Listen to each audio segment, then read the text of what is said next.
Bienvenidos oyentes de Radio Sefarad a esta nueva edición de Cero a Aleph, Matemáticas y Judaísmo, en este 2021 que felicitamos a todos los oyentes, también a Amelia Muñoz García aquí en tu programa. ¿Qué tal, Amelia?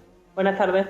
Bueno, vamos a conocer hoy la historia de Lionel Cooper, un matemático que nace en Sudáfrica y desarrolla su actividad principalmente en Londres gracias a una beca y también creo recordar que nos comentabas en Canadá, ¿verdad? Efectivamente, este hombre en un momento determinado le surge la oportunidad de irse a estudiar fuera y la coge. Y eso va a irlo acompañando de dos actividades principales: la investigación y la enseñanza en distintas universidades, principalmente en Reino Unido, pero no se limita a este. Y también lleva a cabo un rol bastante importante de administrador a la hora de mejorar el estatus de las universidades allí a donde va. Entonces, algunos centros se van a aprovechar de eso, fichándolo precisamente con el objetivo de que busque investigadores más jóvenes o que pertenezcan a ramas que consideran novedosas, y se va a notar a lo largo de su carrera. Empezando un poco por el principio, pues Lionel Cooper vive entre 1915 y 1977 y nace en Beaufort West, que es un pueblo de la provincia Cabo Occidental, en Sudáfrica. Los padres de Lionel tenían una granja allí y para él los primeros años de su vida van a ser los que transcurren en la granja, hasta que en 1919 su padre muere y su madre en un parte se ve un poco incapaz de tirar de la granja y de dos niños chicos ella sola, y en parte piensa que va a ser mejor que se traslade a un sitio donde estos puedan recibir más estímulos desde el punto de vista de la enseñanza. Y entonces se trasladan a Beaufort West, a la ciudad natal de Lionel, y posteriormente, en 1929, se van a Ciudad del Cabo. Y allí vivían su abuelo, los abuelos de Lionel, lo cual es una ventaja importante, pero es que además, al ser la capital de Sudáfrica, cuenta con las mejores escuelas y las mejores universidades del país. Entonces, Lionel había demostrado ser un niño curioso, le gustaba aprender, y si a esto se le suma el ambiente intelectual que se encuentra al mudarse con su abuelo, pues no es de extrañar que le fuera extraordinariamente bien en sus estudios. Él va a entrar en la escuela de primaria South Africa College y cursa allí 7 años de estudio hasta pasar sus exámenes finales en 1931, destacando en matemáticas.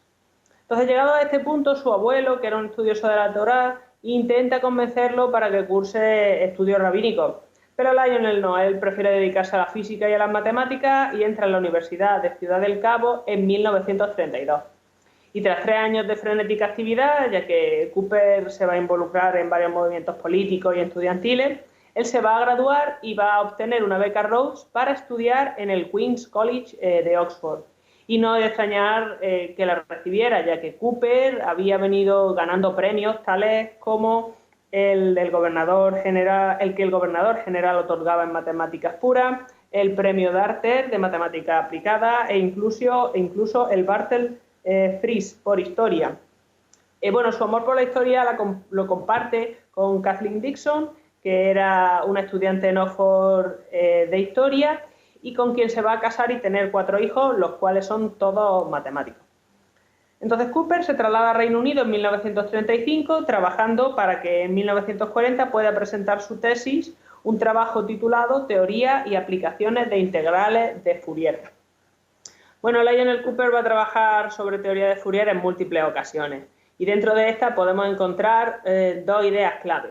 La primera son las series de Fourier, donde funciones periódicas se van a descomponer en series, es decir, en sumas infinitas, de funciones sinusoidales, es decir, de combinaciones de seno y coseno con frecuencias enteras, con coeficientes enteros. Entonces, estas van a converger puntualmente a una función periódica y continua a trozos. Esto surge de problemas de la física y de la ingeniería, como por ejemplo vibración, acústica, óptica, telecomunicaciones y un largo etcétera.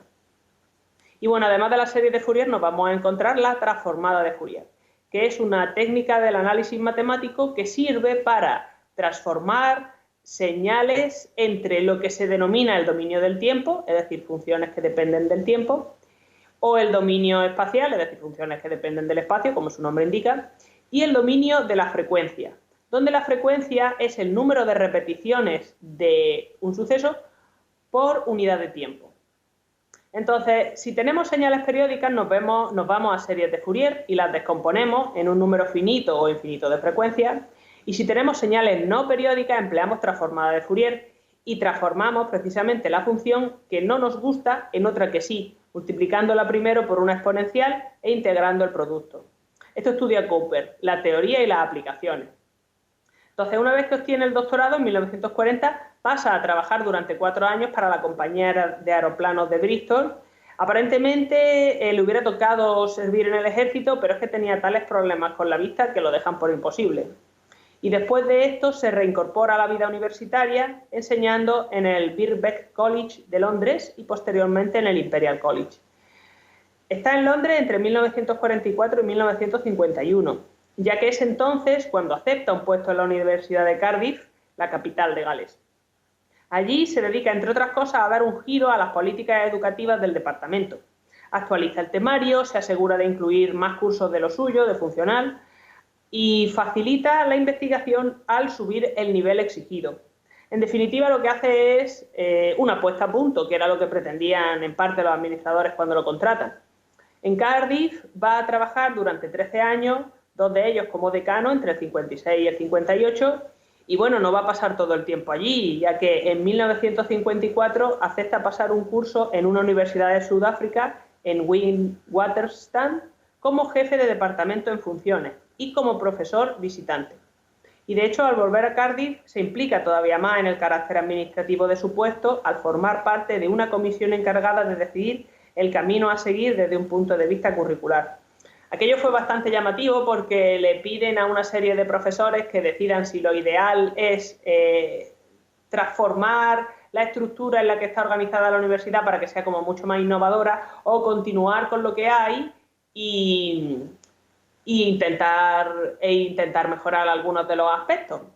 Y entonces la comisión no llega a ponerse de acuerdo en ningún resultado, así que emiten 2 informes. Uno a favor de una de las ideas y otro a favor de la otra. Entonces, yo sé que hasta cierto punto algunas personas consideraron que aquello fue un poco un fiasco porque esperaban una decisión única, pero bueno, uno de los informes se acepta, ¿no? Entonces, tuvieron hasta cierto punto éxito.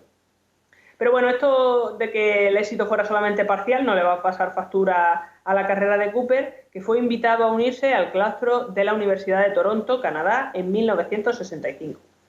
El curso anterior lo había pasado en el Caltech de California y previamente había estado en el Centro de Investigación Matemática de Oberwolfach, en Alemania. Él va a pasar unas cuantas conferencias allí, no solamente este curso.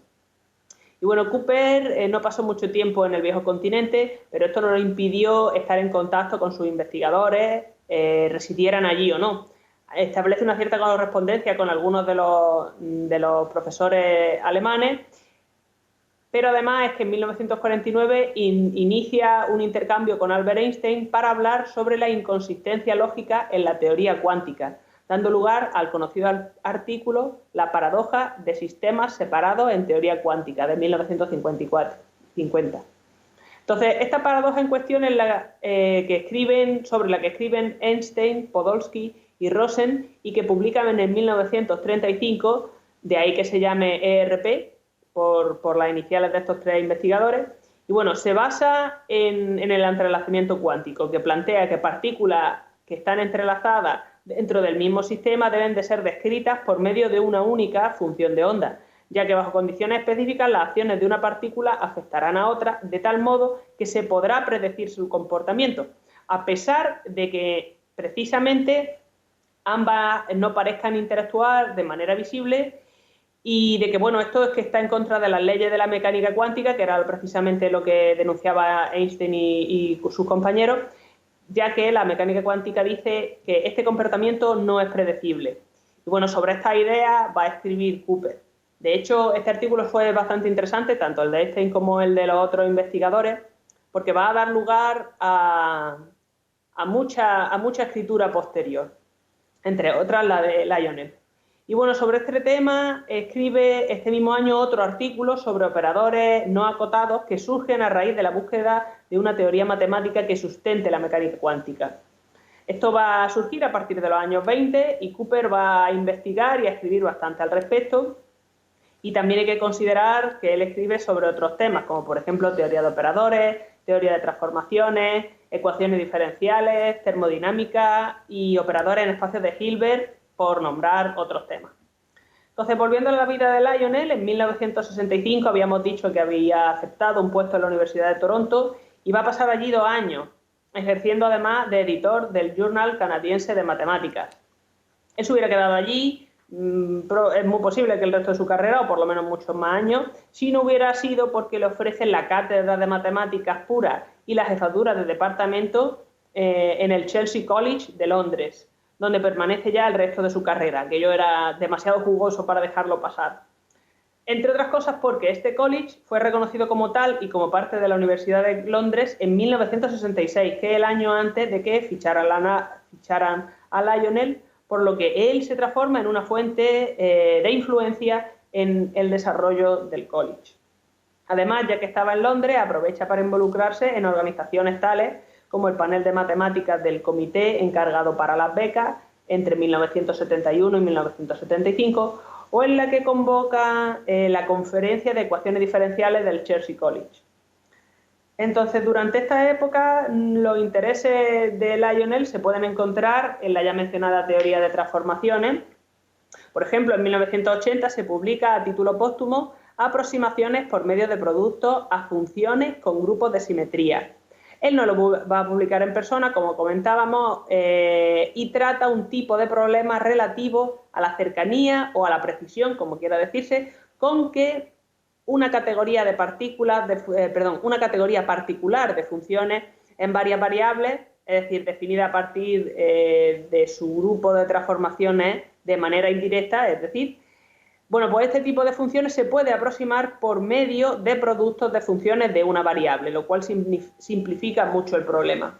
Es el equivalente a decir, nosotros tenemos una función con varias variables, entonces estas están entrelazadas entre sí, pero si resulta que la podemos deshacer como si fuera una trenza que vamos desmontando y en vez de estudiar la trenza en el conjunto, estudiamos cada una de su hebra, pues claro, nos vamos a encontrar con que la cuestión es mucho más sencilla. Quizá mucho más sencilla sea un poco esto a limitarse, pero más sencilla al menos. Entonces, Cooper lamentablemente va a morir joven, con tan solo 62 años, y había sido un buen deportista toda su vida, pero en un momento determinado se encuentra que pierde el aliento con cualquier esfuerzo mínimo, así que decide ir al médico. Le hacen una serie de pruebas y le detectan que tiene un fallo genético en el corazón, que solamente se puede arreglar por medio de cirugía. Así que accede. Se suponía que todo iba a salir bien, era un hombre saludable, era un hombre sano, salvo por esto, pero después de la intervención tuvo una hemorragia cerebral masiva y ya no recupera la conciencia. De él se dice que era fluido en varios idiomas, que le encantaba la poesía y la política y que aunque al principio pudiera parecer tímido, eventualmente se veía que era resolutivo y era firme, lo cual le ayuda mucho en sus tareas administrativas. Debido a su repentina muerte, no llegó a recibir los honores merecidos, si bien en 1949 le otorgan el premio Berwick de la Sociedad Londinense de Matemáticas. Y este premio se concede en reconocimiento a una publicación de calidad excepcional pues, que haya publicado la Sociedad Londinense. Muy bien, Amelia, pues como siempre, gracias por acercar a los oyentes de Radio Sefarad estas historias. Hoy la de Lionel Cooper, aquí en De Cero a Aleph, en Matemáticas y Judaísmo, el programa dedicado a esta ciencia que cada 2 semanas acercas aquí a Radio Sefarad. Gracias y hasta la próxima. Gracias a ustedes.